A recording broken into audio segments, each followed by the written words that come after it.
Lesson 153. In my defenselessness my safety lies. You who feel threatened by this changing world, its twist of fortune and its bitter jests, its brief relationships and all the gifts it merely lends to take away again, attend this lesson well. The world provides no safety. It is rooted in attack, and all its gifts of seeming safety are illusory deceptions. It attacks and then attacks again. No peace of mind is possible where danger threatens thus. The world gives rise but to defensiveness, for threat brings anger. Anger makes attack seem reasonable, honestly provoked, and righteous in the name of self-defense. Yet is defensiveness a double threat, for it attests to weakness and sets up a system of defense which cannot work. Now are the weak still further undermined, for there's a treachery without and still a greater treachery within. The mind is now confused and knows not where to turn to find escape from its imaginings. It is as if a circle held it fast, wherein another circle bound it, and another one in that, until escape no longer can be hoped for nor obtained.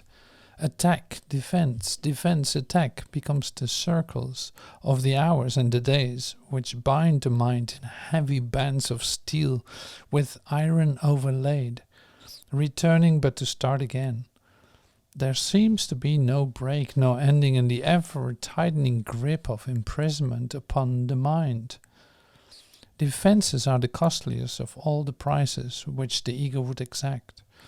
In them lies madness in a form so grim that hope of sanity seems but to be an idle dream beyond the possible. The sense of threat the world encourages is so much deeper and so far beyond the frenzy and intensity of which you can conceive that you have no idea of all the devastation it has wrought. You are its slave. You know not what you do in fear of it. You do not understand how much you have been made to sacrifice, who feel its iron grip upon your heart. You do not realize what you have done to sabotage the holy peace of God by your defensiveness.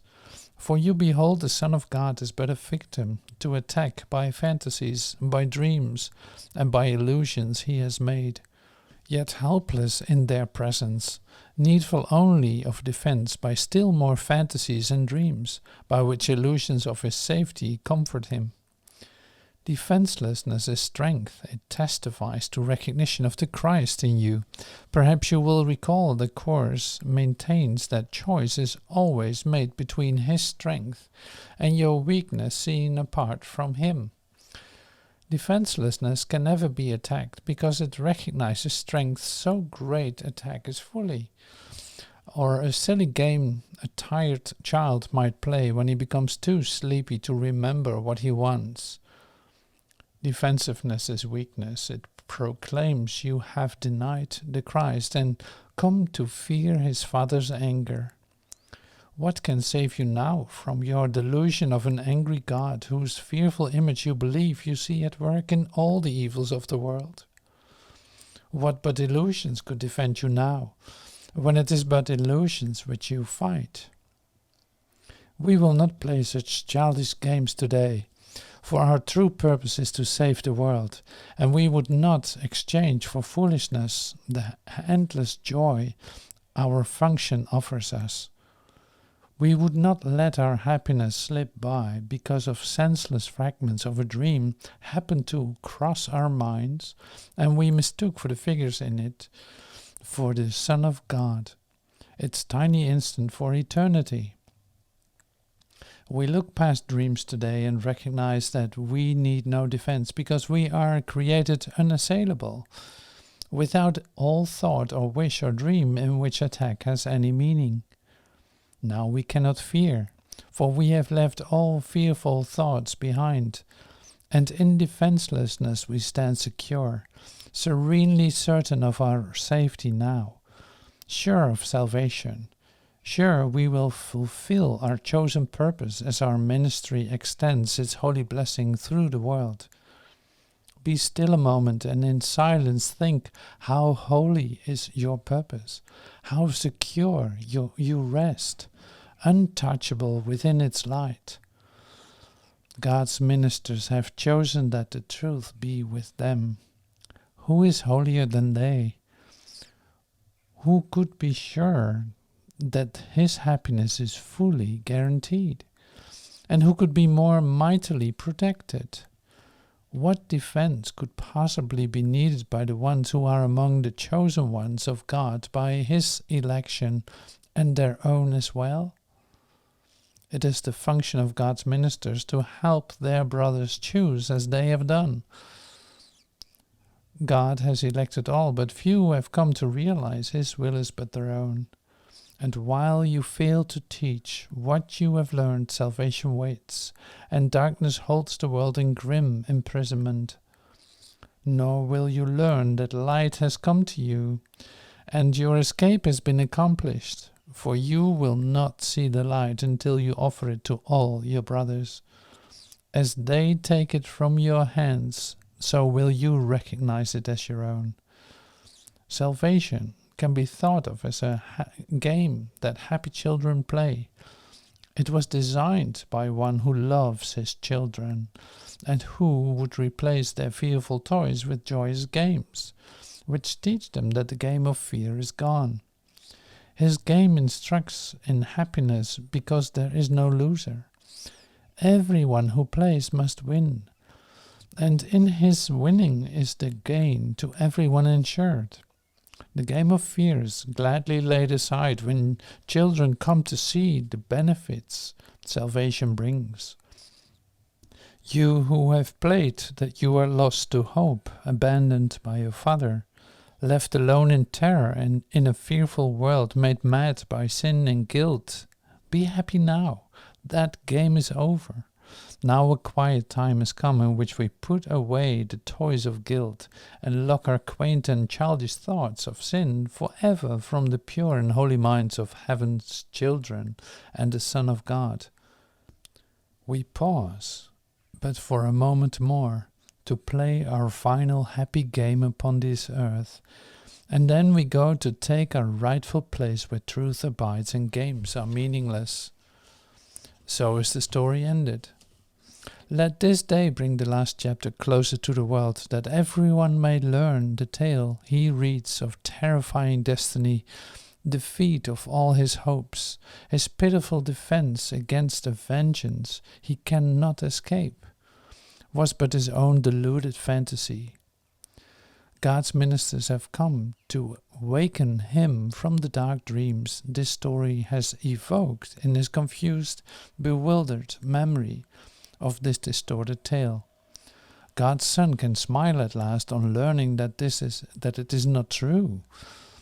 Today we practice in a form we will maintain for quite a while. We will begin each day by giving our attention to the daily thought as long as possible. 5 minutes now becomes the least we give to preparation for a day in which salvation is the only goal we have.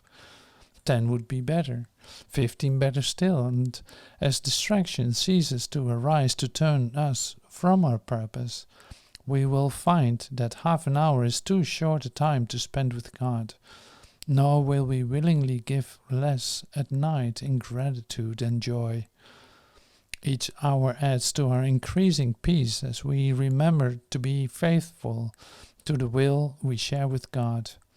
At times, a minute, even less, will be the most that we can offer as the hour strikes. Sometimes we will forget, at other times the business of the world will enclose on us, and we will be unable to withdraw a little while and then turn our thoughts to God. Yet when we can, we will observe our trust as ministers of God in hourly remembrance of our mission and His love. And we will quietly sit by and wait on Him and listen to His voice and learn that what He would have us do the hour that is yet to come, while thanking Him for the gifts He gave us in the one gone by. In time, With practice, you will never cease to think of Him and hear His loving voice guiding your footsteps into quiet ways, where you will walk in true defensiveness, for you will know that heaven goes with you. Nor would you keep your mind away from Him a moment, even though your time is spent in offering salvation to the world. Think you He will not make this possible for you, who chose to carry out His plan for the salvation of the world and yours? Today our theme is our defenselessness. We clothe ourselves in it as we prepare to meet the day. We rise up strong in Christ and let our weakness disappear. As we remember that His strength abides in us, we will remind ourselves that He remains beside us through the day and never leaves our weakness unsupported by His strength. We call upon His strength each time we feel the threat of our defenses undermine our certainty of purpose. We will pause a moment as He tells us, "I am here." Our practicing will now begin to take the earnestness of love to help you keep your mind from wandering from its intent. Be not afraid nor timid. There can be no doubt that you will reach your final goal. The ministers of God can never fail, because the love and strength and peace that shine from them to all their brothers come from Him.